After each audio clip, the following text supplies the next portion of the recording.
And we're going to be hearing from, actually in this order, we'll hear from Gustavo Torres from CASA de Maryland. We'll then hear from Cristina Jimenez, who's the Executive Director and co-founder of United We Dream. We'll then hear from Nisha Agarwal, the Commissioner of the New York City Mayor's Office of Immigrant Affairs. And then finally, we'll be hearing also from Eva Millona, the Executive Director of MIRA, the Massachusetts Immigrant and Refugee Advocacy Coalition. They're ordered in that way in part because Eva's promised to basically contradict everything that Gustavo's going to start with. So it should be a very entertaining session. So let's give all these panelists a big, warm welcome. So, does everybody have a mic? Good. So Gustavo, we'll start with you. If not, I'll hand you my mic. I think when you bring it to your voice, it might work. What happened? And what should we be thinking about looking forward? What's the task before everyone in this room now? What happened? What should we be looking for going forward? Thank you very much. I think that, well, what happened? We lost. That is a reality. Nobody expected that. That was very difficult moment for all of us, for many of us, for people who really want to move forward our country. But I believe that it's time to evaluate how we are going to move forward and what we need to do. And I believe that is the time right now to start to what I call organized and resist. We believe that that is the way how we are going to stop this administration. And I believe that we need to do it in a very smart way.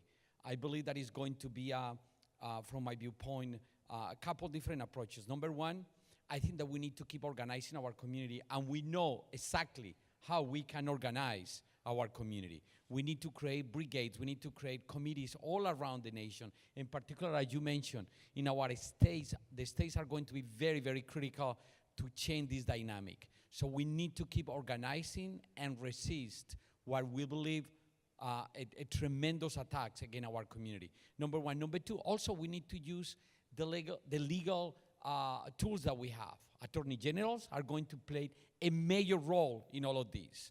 And I think that we need to be ready to do that. Also, you know, if in our organization we have different attorneys, we need to sue them when it's necessarily that we need to do it. So again, using our skills of organize our community, but at the same time, make sure that we are going to sue them when it's necessarily, I believe that is the tools. But that is the defensive. I believe that we need to go to the offensive as well. So for instance, one specific example, elections next year in Virginia. We need to make sure that we register our community, that we register people to vote, that we help people to become U.S. citizens. It's so essential, so critical. I believe that if we keep doing that, we are going to turn around this moment. And finally, just want to make a comment that is not everything about organize and resist. Also, we need to be ready when it's necessarily to engage with this administration.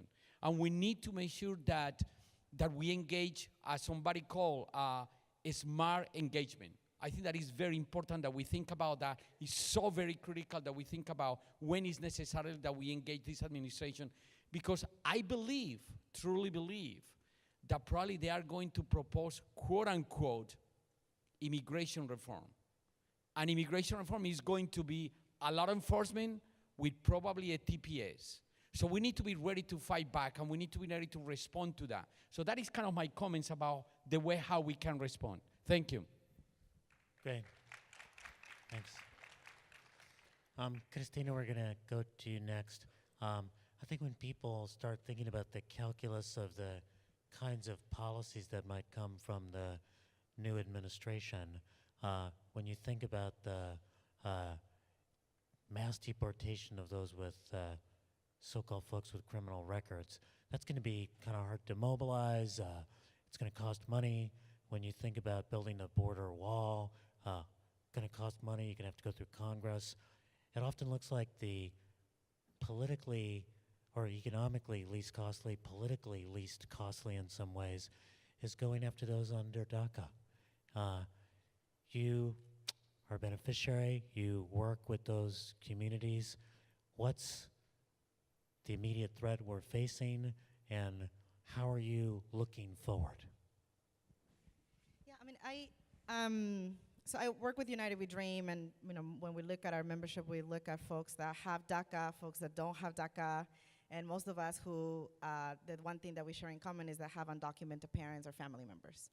And so, when I think about what is ahead of us as an immigrant community, I believe that immigrant youth in particular, for all of the years of organizing work that we've been able to do, and win at the state level with tuition equity, right?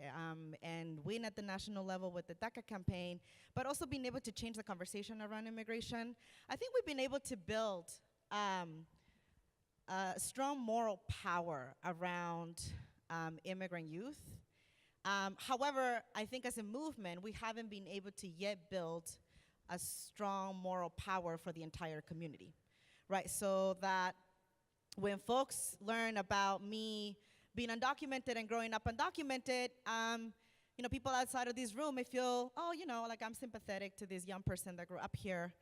And when I talk about my parents, sometimes the response is, well, your parents brought you here knowingly, and so they should be deported. And I think when I think about what's ahead, I actually think that those folks that have DACA, yes, it's true, the information, it's in the hands of the agency. And the next president is going to be an authoritarian president. We don't know what could happen when you have someone like Sessions in the Department of Justice. Who knows what can happen with this information? And we're developing the legal strategies to be able to prepare for that, right? But I think that around young people, there is power that has been built that we can leverage quickly. I am fearful for all of us that have DACA and the deportation that can happen or the termination of the program. We're talking about almost 800,000 people. I am more fearful for the people like my parents that don't have papers, and that I know that it will be politically more costly, based on everything that we have seen right now said by Republicans and Trump, more costly to terminate DACA on day number one politically than it will be to lead mass workplace raids where many of our parents and family members and workers in our communities will be. So I actually think that it's a yes and, like we need to be looking at our community cohesively. And I actually think that the most vulnerable in our communities are gonna be in places where ICE agents can go just rampant and detain people right away without having a lot of organizing power and or legal strategies to be able to save them from deportation. So, I think that the fear is real, and I also believe that only organizing is gonna be able to protect our communities. How surprised that you would say organizing is that important. So let's give Cristina a big round of applause. Nisha, states are critical, but cities are critical too. What's the fight back at the city level? What's New York doing? How's it cooperating with other cities? And how does that intersect with what folks are talking about at the state level and really at the federal level too? Yeah, sure. So first, thank you for having me on this panel. And I think what I'll say is that in the last few years, we've seen a lot of victories for immigrant rights at the local level, and that's not necessarily something to take for granted. We've also historically seen lots of attempts to roll back immigrant rights, also at the local level. So I think one thing we're really focused on is how do we continue forward progress on using cities as a space to advance immigrant integration, immigrant rights issues, and hold strong on that moving forward. And there have been three kind of pillars that have guided our work in New York that I think are very relevant to the national discussion we're having now. So the first is really around making immigrant inclusion a part of the DNA of our city government, right? So I don't want my office, the Mayor's Office of Immigrant Affairs, to be the only place in city government where people are thinking about immigrants. We have to have the Department of Education. We have to have the Department of Health. We have to have all of our different city agencies thinking about immigrant inclusion and thinking it's a conversation about all of us. And the same is true at the national level. I think we're going to have to get smart on the range of different issues that are, yes, Department of Homeland Security, yes, Department of Justice, but also the many different ways in which immigrants will be affected by policies made at other agencies. And in some ways that's very overwhelming, but I think that's kind of where the direction that we need to be headed. Another area that we've really focused on locally has been on access to justice, and this ranges from policies around the extent to which we cooperate with immigration enforcement to just providing legal services to New Yorkers who need it, from deportation defense all the way to naturalization. And we've built over the last 2.5 years that infrastructure in New York City, and we want to keep building that infrastructure, because the first message that we were able to share was to say, if you have questions about your future as a DACA recipient, or whether you should apply or you should not, is to be able to say, don't go to fraudulent providers, go to safe, affordable services that are provided to you. And so I think that's going to be an important area to continue to think about locally. And then finally, our sort of third pillar has been advocacy, and this is where I think it really fits with some of what Cristina was saying around organizing and pushing the dialogue forward. There are so many groups building power, and I think now cities are also saying we want to be part of that conversation. And mayors in particular have been coming together to say that we care about this issue. We're on the front lines as well, and we want to add our voices to the organizing groups, to the many others who are thinking about these issues. And so I think collaborating with one another, making our voices heard in Washington, D.C., saying this matters for cities and for all of our people, I think will be really critical and something we'll be focused on moving forward. Thank you. Let's give a round of applause. Ava, and then we'll start mixing it up a little bit. Same bookend question, really. Where are we at, and where do we need to go? Thank you. Good afternoon, everyone, and thank you for being here. Thank you to my distinguished panel members who have done amazing work. So before I start talking, please give them a big round of applause, the hero of organizing, Gustavo Torres, and the great example of, New York City and the work that Nisha has done, and of course, our brilliant friend here, commend her for the great work that she has done, and the Dreamers and their movement. It's really an inspiring example, so thank you so very much. I will very briefly, Nisha touched on the fact that, integration, it's local, and, the successes that have been at the city level. I also want to brag a little bit about the great Commonwealth of Massachusetts and also the city of Boston, who was the first city that in 1985 created the Office of New Bostonians and the Office of Immigration Affairs that really focused on integrating newcomers in the Boston area.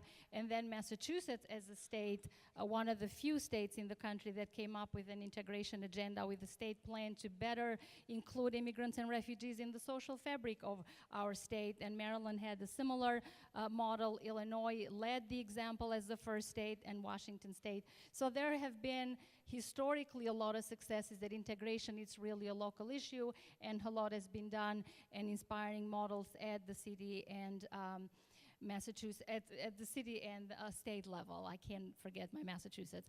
So, but I also wanted to remind us about the successes that we have achieved together in terms of bringing the integration issue as a national issue, and also for the first time under the Obama administration, we had an integration order that really called for a national strategy on immigrant integration. And that's a huge, huge victory. And, we started talking about the creation of the Office for New Americans at the highest level of government, something that has been a priority for MPNA, our partners at MPI, and NCLR has been strong voices, and now Leo as well. And we did not get an office, but we did get a task force on immigrant integration. We got a whole report with 48 recommendations that really calls for integration and best strategies at the local, state level, and at the national level. So I don't want us to forget what we have achieved, and I totally agree with, Gustavo and others who talked about, we had to defend our victories, but also we have to look for openings. And I'm not going to contradict what you said in terms of, engagement, but we have to, the blueprint that this report has created really has a very nonpartisan approach. And we also, as a movement on immigration and immigrant integration, have a long history of working with the Republican administration and Democratic administration. So it's a bipartisan issue. It's a, it should be, and we should look at as integration as an investment for the country. And given the realities and the new administration coming in and some of the views that we disagree fundamentally on some issues, but we have to look for common ground and really adjust the message to address those economic anxieties that Dr. Pastor talked about, and talk about immigrants as an asset. Remember, bring the facts together that 40% of the 500 Fortune companies have been created by immigrants and their children, and build a good story to get our narrative back. So I'll stop there because my time is out. Okay. Big round of applause for Ava. So let me mix this up a little bit. And I'll start with Gustavo. So that's one thing I take away from what Ava is saying, which is somewhat similar to what Cristina was saying. Cristina, you were saying that if we just pay attention to the DACA folks, we're going to lose sight of this broader undocumented community, right? With so much fight back about the undocumented, are we going to lose sight of all the lawful permanent residents and the tasks of immigrant integration that are necessary there too? I really hope no. I mean, we know that the population that is going to be more vulnerable is going to be, of course, the undocumented community, the undocumented immigrants.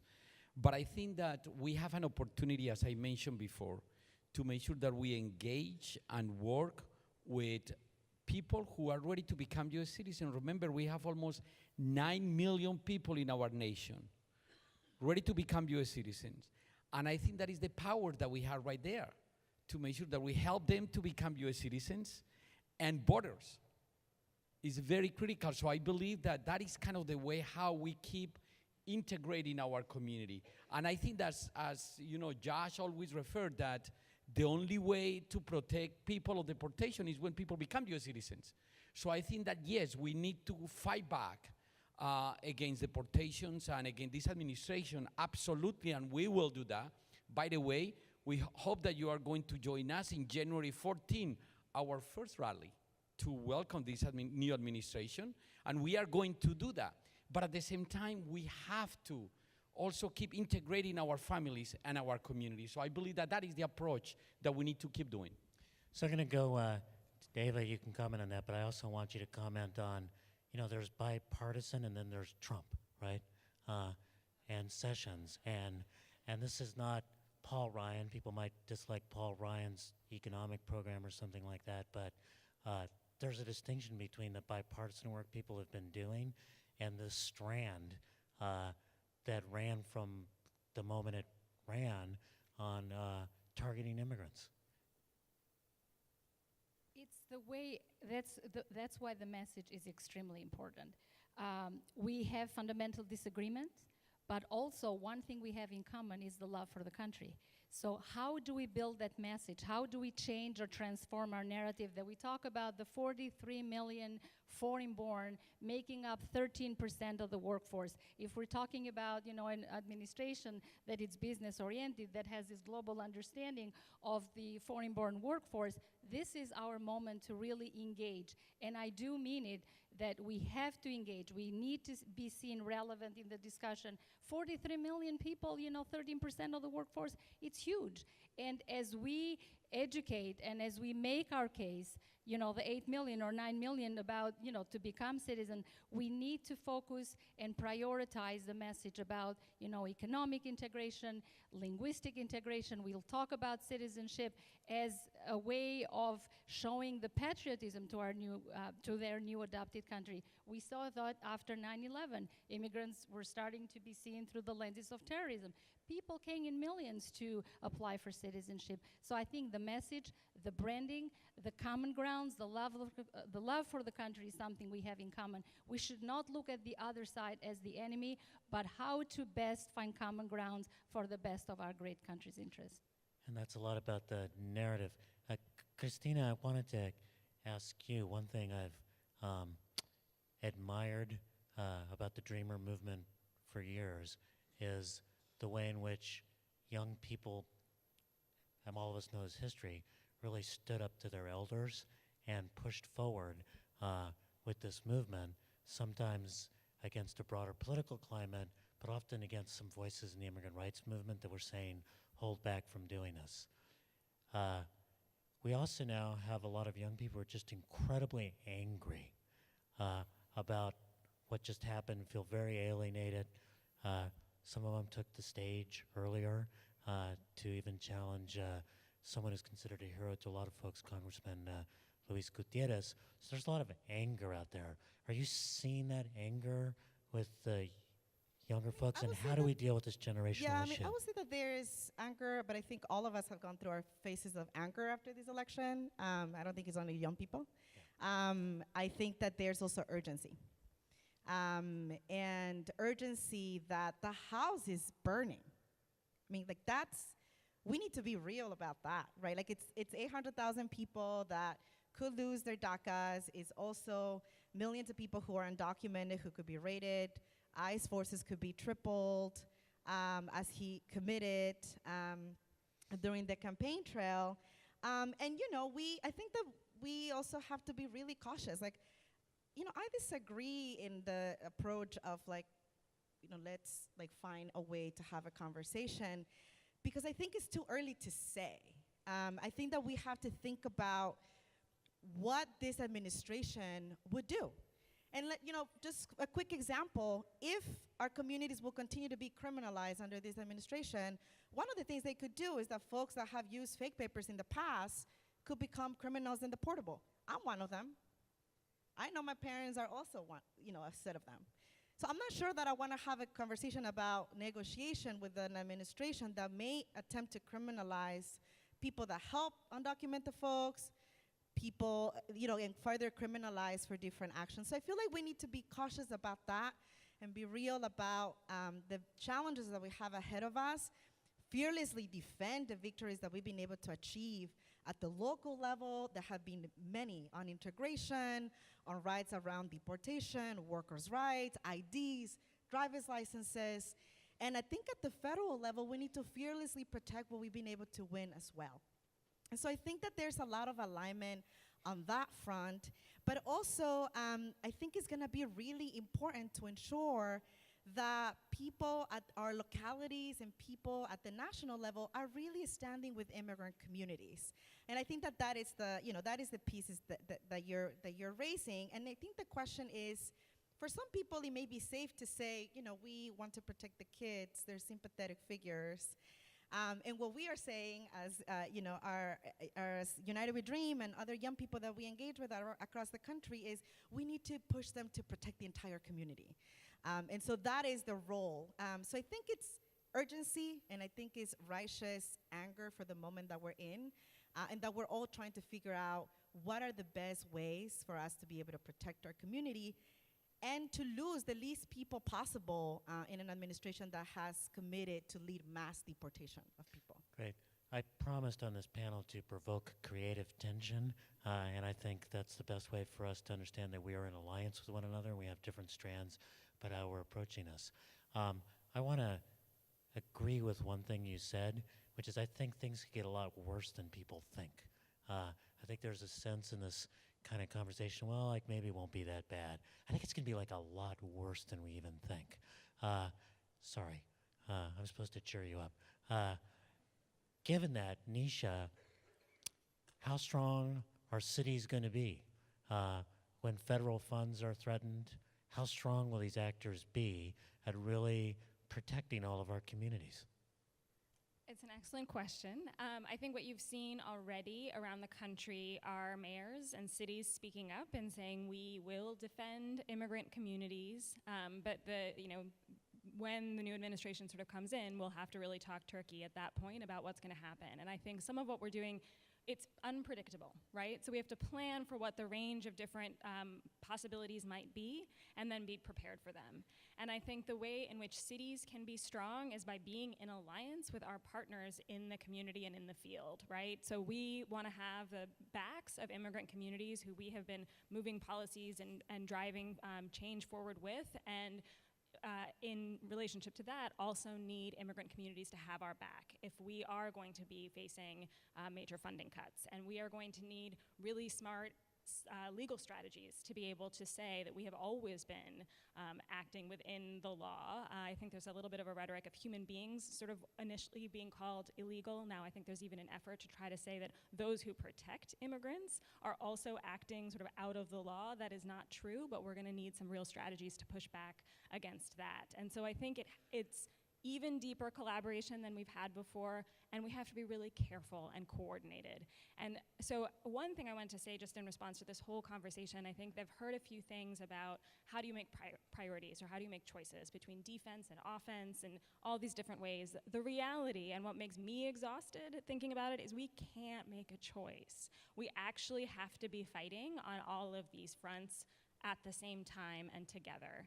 And that is the urgency that I feel, at least, and certainly as a city where we have to be thinking across a whole range of issues, is the urgency that we're feeling is fighting and defending and promoting the things that we care about across a number of fronts.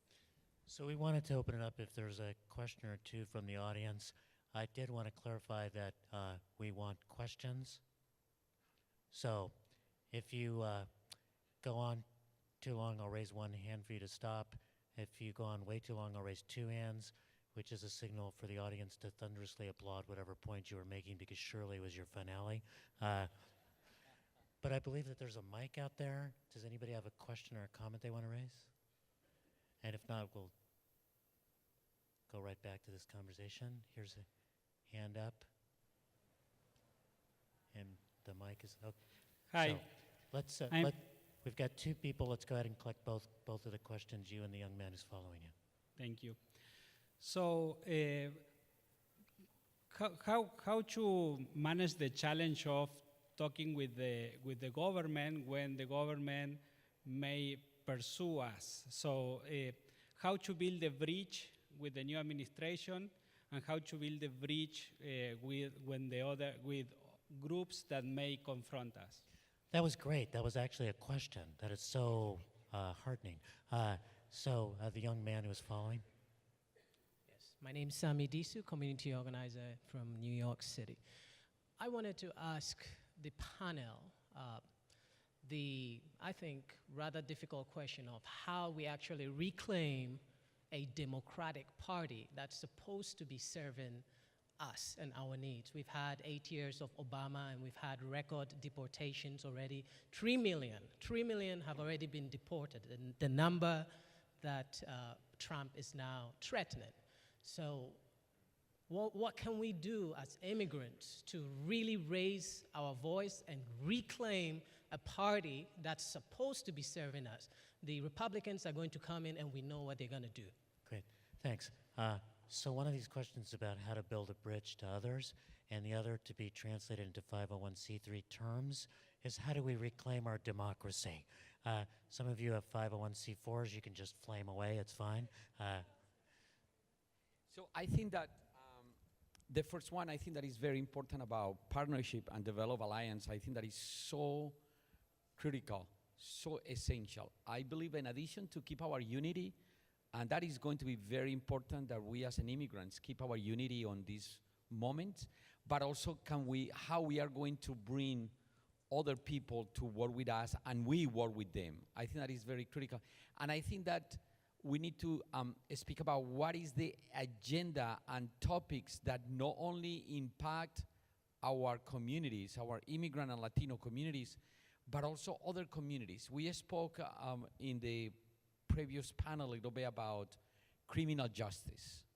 And criminal justice is something that not only impacts us, but also other communities, the African American community, the rural, poor, white people also have been targeted on this. So that is an opportunity for us to partner and to develop a relationship with other communities. I believe that is very important, and that is what we need to do. The issues with social justice, the minimum wage is another very, very important issue where we can bring a lot of communities together to make sure that we keep working to fight back. The second question is I believe, very important question about how we are going to reclaim our democracy. And I think that what we need to do is to keep, I believe, electing people who represent our values, minorities who represent our values, who really, truly fight back for our own values as immigrants and as Latinos. Ava, I know you're all about bridges, actually. So, Well, I try to, can you hear me? yeah, they bring it up. So the truth of the matter is the campaign is over. So a lot of what was said, the very upsetting things about, immigrants and the future of immigrants and deportation and enforcement, it's over. So the new administration hasn't come in yet. We haven't seen anything, happening yet. So that's why I'm saying that if we start to engage now to make our case that we're talking about 43 million, the president-elect and his businesses have benefited tremendously from the foreign-born labor. He is married to an immigrant. His daughter is from a first marriage, is the daughter of an immigrant. And, there is a history there. And regardless of the fundamental disagreements on many issues, we haven't seen any specific policies or any specific executive orders. And the executive order on immigrant integration still stands, has not been challenged. It has very nonpartisan language. So I see that as an opportunity to start the conversation on immigrant integration. The messaging is key, and we have to be real, and he will be the president for the next 4 years, and we play defense, but we have to also look for openings and look for engagement. Great. I'm going to make sure we have one more question for everybody. Do either of you want to comment on those questions that got asked from the floor? I mean, I think on the reclaiming our power piece, I think that there's two things that I will highlight. One thing is that we're not going to be able to build power alone as immigrant and refugee communities. And this is a little bit building into what Gustavo was sharing, which is true. We are going to have to work together with other communities of color that are being impacted by the same policies and the same politicians and the same party. And so being able to build power with those communities is going to be critical. We've seen that this works. I mean, in Houston, Texas, we were just able to kick out a racist sheriff only because we work with LGBTQ and Black communities and immigrant communities together to be able to kick him out. And we use organizing, advocacy, and electoral strategies to be able to do that. And we were able to win that in a matter of a year campaign. And I think that that's only true because we were able to work in collaboration with these other communities that have shared interests and shared values and shared vision. So I think that the path forward is really about how intersectional our work is going to be and how we're building power in intersectional ways, and how much we are going to be building that power locally, because that's really where the power is at and where our power is going to be built. And the second thing is that reclaiming, I think that the question was party or democracy, but I think it's also holding people accountable that we either help to get into office or that we engage with in our political ecosystems locally. And so, not giving anyone a free pass. I don't think that this is a moment for our communities where we can leave people to just stay on the sidelines or not pick a side. People either are gonna be with a mass deportation agenda and strategy and sessions and all of these other folks, or they're gonna be with us, and that's the choice and the accountability that needs to happen locally and federally. Nisha, and then one last And the only things I will add, so on this issue of sort of how do you engage, I think one suggestion I will throw out there is if there are sort of threats or challenges that we see on the federal level, come to cities and states as places where solutions can be put forward. And I think that's sort of an offer that I think cities and states are places where you can do policy making. I think municipal IDs are a really good example of this. The first one was done in New Haven. The pushback against the New Haven municipal ID program was very intense. Now what you see in New York has learned from that. New York and many other cities are now doing these programs. They're sort of seen as more on the integration side of things, but it was really about initially sort of pushing the envelope and saying, look, what we're doing at the local level, it works so well, and we can sort of push that way. So I offer cities and states as an important place. And without a doubt, the most important thing in terms of resurrecting our democracy is organizing. Before I was a city bureaucrat, I was sort of an activist in the field and think organizing is where change is made. And so so I'll make a fundraising pitch, which is it's so hard for groups that do organizing and political work to actually get money for that work. So if you have the ability to make donations, if you are a funder, I think thinking about investing in organizing and political work is really, really important. Great, good point. So last question, 30 seconds to a minute each. These are tough times. Probably like some of you, the day after the election, sort of being in a fetal curl on the floor seemed like just the right place to be. But we had to pick ourselves up and move forward. What gives you hope? And what should give everybody hope as we're moving into this next year? Our community, our members. When I was in that crisis, right over there at the floor, I don't know how many town meetings. Probably we had like 40 different town meetings in Pennsylvania, in Virginia, and Maryland, where we are located. Many of our members, we have 80,000 members, many of them are undocumented, and they told me, Gustavo, we are so scared.